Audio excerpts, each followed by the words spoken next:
Hello, everybody. Welcome back to Next Generation Sports Talk. I'm your host, Roman Bostic, and today we're going to be doing another edition of this week's Power Rankings. Very interesting week we have here. So without further ado, I'm not going to delay the episode any longer. Let's get into it.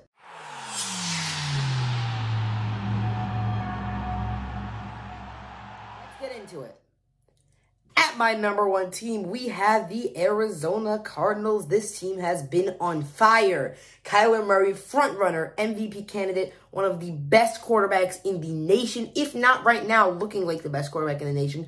Behind maybe a certain someone, we'll get to him later though. DeAndre Hopkins, obviously, wide receiver core, elite, pulled off a good win, this week. That's what you want to see from this Cardinals team. Played a very good Browns team. Might have been battered by injuries. Sure, this is the Browns we're talking about, though. Even if you're battered by injuries, you beat a very good defensive unit, highlighted by players like Myles Garrett, who is one of the best D linemen in the NFL right now. I really think this Cardinals team deserves to be number one. There's no doubt in my mind. There's not really an argument either. But my next team might surprise you, and that's actually going to be the Bills. I see a lot of people having them drop further after that loss to the Titans. Really, I think the only reason they lost was bad play calling. Running the QB sneak on 4th down and 1 when you could just hit the field goal, send the game to overtime. I don't know if they didn't trust themselves in overtime. Heck, if they didn't even trust their kicker to make the field goal. But I really do think the Bills lost that game due to bad play calling. I'm dropping them a spot. They barely lost that game to a very good Titans team. Derrick Henry ran for 150 and 3 touchdowns. I'm happy because I had him on my fantasy, but I'm starting to get a little worried about that Bills defense. Derrick Henry, obviously really good, but 150 yards and 3 touchdowns against a running back, that's very uncharacteristic of this Bills defense. I'm worried that they might start to show holes and that other teams might be able to do what Derrick Henry and the Titans did and exploit it.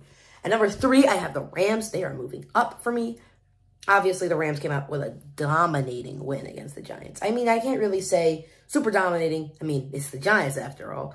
But again, it's a football team. This is an NFL caliber football team with professional players, and you beat them 38-11. You absolutely smacked them. And I think the Rams deserve to go up a spot just for that game. But it's also because our number 4 team, the Ravens, are just so white hot. There's a reason why I don't have the Ravens ahead at 3. And the Ravens are just so white hot. I'm keeping them behind just due to that week 1 loss. I mean, that week 1 loss to the Raiders, flaws were shown. Very big flaws. But might I also point out, their week 1 loss, dang, that's a tongue twister. That one loss came against a Raiders team that is currently 4-2 in overtime at the last second, and the Raiders made many mistakes. If they hadn't lost that game, the Ravens are the best team in the league. Plain and simple in my power rankings. Ravens' argument for being the best team in the league. Really simple. Lamar Jackson, he's elite. Comebacks against the Colts. Had a spectacular game this week against the Chargers of all teams. I'm really proud of the Ravens. Now it really needs to figure out if they can make it click in the playoffs. If they can't make it click in the playoffs, might have to start looking into something because this team is being dominant in the regular season, but in the playoffs, we gotta figure something out. Team at number 5, I have the Bucks. It's not because they did particularly bad. Most people have them moving up in their rankings. I have them actually going down. And you want to know why that is? It's because this Buccaneers team almost lost to the Eagles. You almost lost to the flippin' Philadelphia Eagles, the most one-dimensional team in football. When your quarterback has more rushing yards than your running back, and you barely give the ball to your running back at all, like, literally, Miles Sanders has no touches this year. None. He gets nothing. And Jalen Hurts is running the football. That's all you're getting. He's got, 58 carries for 300 yards and 5 touchdowns? Yeah, that's your quarterback. Your running back should be the one running the football. Against a one-dimensional offense, the Bucks almost lost. I can't justifiably put them up there. I can't put them in the top 4 because if you can almost lose to the Eagles, I'm not going to put you in my top 4. That's just plain and simple. At number 6, though, I have the Titans. Last week, they weren't even, I don't even think I put them in my top 10, but coming off on a very, very good win against a great Bills team, absolutely walked into Buffalo. Most players were expecting the Bills to beat the stuffing out of this Titans team, and they did not. The Titans held strong. Derrick Henry ran rampant. Julio Jones looked like his Atlanta self. Obviously, great helmet catch there. Bounced off the defender's helmet, Looked like it was going to go out of bounds. Everyone else giving up on the play, but not Julio Jones. He caught that ball at standing play. Defense stopped Josh Allen on a QB sneak that might have changed the game. The Titans might not even be in this top 10 if that D-line does not punch through and drive Josh Allen back like they did. They single-handedly dominated on the D-line. And I'm really surprised, actually. The Titans' defense isn't historically good. I mean, you saw what the Bills did. They dropped 31. But when it came in most, the Titans' defense stood up, stopped the Bills, didn't let them win, and played a heck of a football game. Outstanding. I keep them at 6. At 7, though, I've got the Packers. Yes, they brought a dominating win against Green Bay. Yes, Aaron Rodgers still owns the Bears. Yes, all of these things, except my one problem is the teams above them have looked better. Close wins against teams like the Bengals. I can't even remember who their other loss was against. Oh, right, it was against the Saints. When Jameis Winston absolutely exposed you and you lost by 35. Now, that might have just been preseason issues and warm-ups and blah, blah, blah, blah, blah. You can make all the excuses you want. That week 1 game is the one thing that holds them back. If you can have such a dominating loss come to you, I get it. I really do. I understand that it might have been just week 1 struggles, and I might be overreacting. Who knows? But I just really don't trust a team when you lose 38-3 to be up there in the top 5. Number 8, I have a team that could honestly be rated higher. I could see them as low as 10 and as high as 2. And that's going to be the Dallas Cowboys. Dallas Cowboys are a very good football team. They fluctuate for me, though. Occasionally, they'll off games. They'll win. Trevon Diggs has 7 interceptions. Defensive player of the year, anyone? But they'll win, but they'll win barely. They're winning these games really close. There's not a lot of margin. And the games that they do win that are big win games against teams like the Giants and the Eagles. Not very good teams. I'm sorry, Giants and Eagles fans, but you know it's true. And the Eagles, not a very good football team this year. Giants, not a very good football team this year, especially without Daniel Jones, Kenny Golladay, and Saquon Barkley. Those are their 3 best players. And while the Cowboys might smack them, you smack them while playing like their 3 worst players you smack them while their 3 best players were out. So, I have them at 8 here. I think it's justifiable. Easy team, however, can shoot up or down in the power rankings, depending on how they play this week. Number 9, I have the Chargers. They got crushed on against the Ravens.